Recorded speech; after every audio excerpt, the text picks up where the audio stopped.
Hai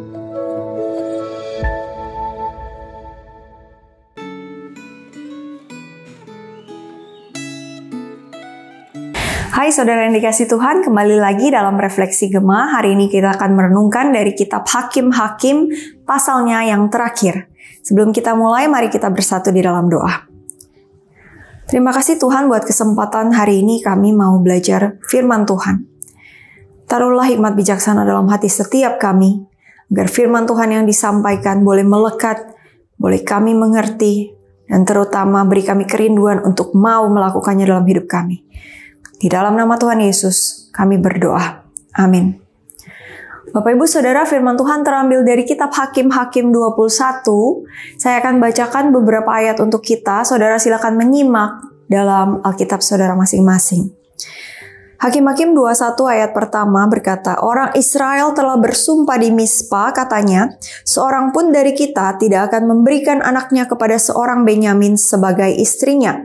Lanjut ayat yang ke-6.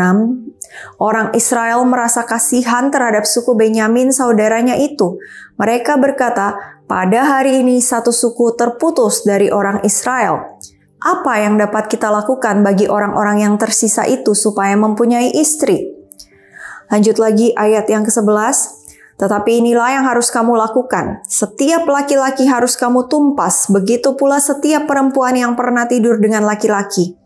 Dari antara penduduk Yabes Gilead, mereka menemukan 400 anak gadis perawan yang belum pernah tidur dengan laki-laki. Gadis-gadis itu mereka bawa ke perkemahan di Silo di tanah Kanaan. Sesudah itu, segenap umat menyuruh orang membawa pesan kepada Bani Benyamin yang ada di Bukit Batu Rimon, lalu menyatakan perdamaian kepada mereka. Suku Benyamin pun kembali dan kepada mereka diberikan gadis-gadis yang telah dibiarkan hidup dari antara perempuan Yabes Gilead, tetapi jumlahnya belum cukup bagi mereka. Kita lanjutkan di ayat yang ke-19. Lalu kata mereka, setiap tahun ada perayaan bagi Tuhan di Silo yang letaknya di sebelah utara Betel, di sebelah timur jalan raya yang menuju ke Sikem, dari Betel dan di sebelah selatan Lebona. Mereka pun memberi pesan kepada Bani Benyamin, pergilah, lakukanlah pengadangan di kebun-kebun anggur. Perhatikanlah apabila anak-anak perempuan Silo keluar untuk menari. Baiklah kamu keluar dari kebun-kebun anggur itu, dan masing-masing membawa lari seorang dari anak-anak perempuan Silo itu untuk menjadi istrinya, lalu pergi ke tanah Benyamin.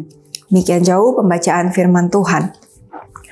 Bapak Ibu Saudara, belum lama saya melihat di sosial media pro kontra mengenai jawaban dari seorang finalis Putri Indonesia tahun 2023. Pertanyaannya mengenai apakah baik dan benar itu sama, kalau berbeda jelaskan.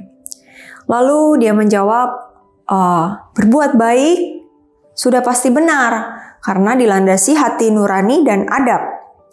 Bagaimana menurut saudara? Saudara, saya ingat suami saya selalu mengingatkan bahwa apa yang baik itu belum tentu benar, tapi apa yang benar sudah pasti baik.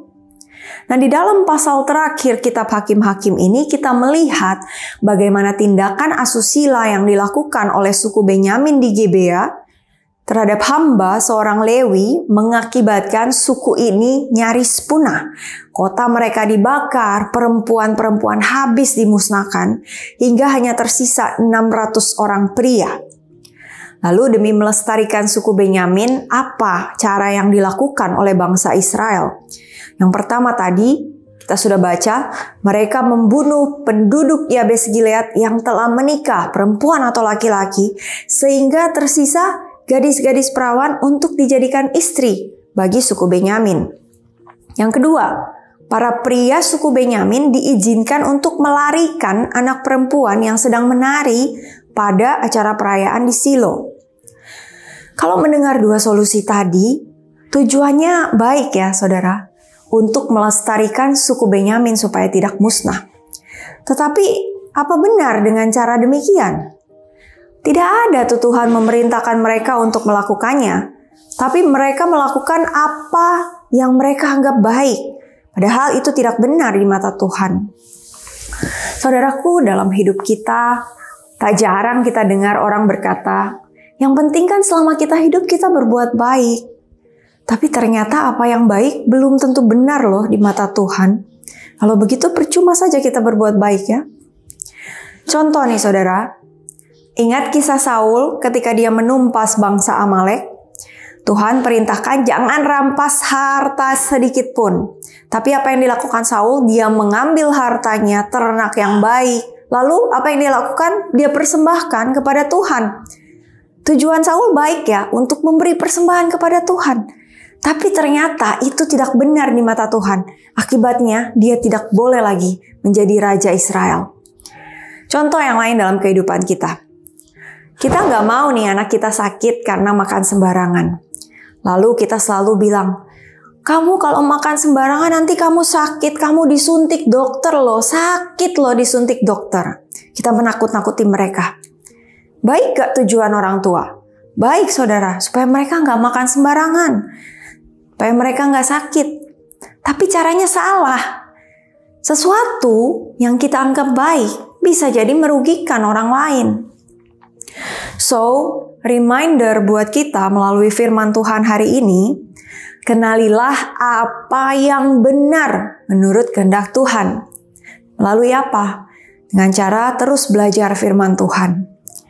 Mulailah memikirkan dan melakukan sesuatu yang benar menurut kehendak Tuhan, bukan hanya baik menurut pandangan kita. Yang terakhir, mintalah hikmat kepada Tuhan dan tuntunan dari Roh Kudus untuk mengarahkan hati kita dan pikiran kita kepada Tuhan, supaya kita bisa melakukan apa yang benar dan tentunya itu sudah pasti baik, sesuai dengan kehendak Tuhan. Amin. Mari kita berdoa. Tuhan Bapa yang baik, terima kasih Tuhan, firman-Mu hari ini telah kami dengar. Kami diingatkan Tuhan bahwa apa yang kami pandang baik belum tentu benar di mata-Mu. Karena itu Tuhan, dalam kami melangkah, dalam kami mengambil keputusan dalam hidup kami, tolong kami Tuhan, agar kami boleh memahami apa yang benar seturut dengan kehendak Tuhan. Berikan kami kerinduan untuk terus mau belajar firman Tuhan, sehingga kami tahu apa yang benar. Karena kami yakin dan percaya apa yang benar menurut Tuhan sudah pasti baik bagi kami. Berkati kehidupan setiap kami, jadikan kami berkat Tuhan untuk memuliakan Tuhan melalui hidup kami. Di dalam nama Tuhan Yesus, kami berdoa. Amin. Semangat menjalani hari ini, Tuhan Yesus memberkati.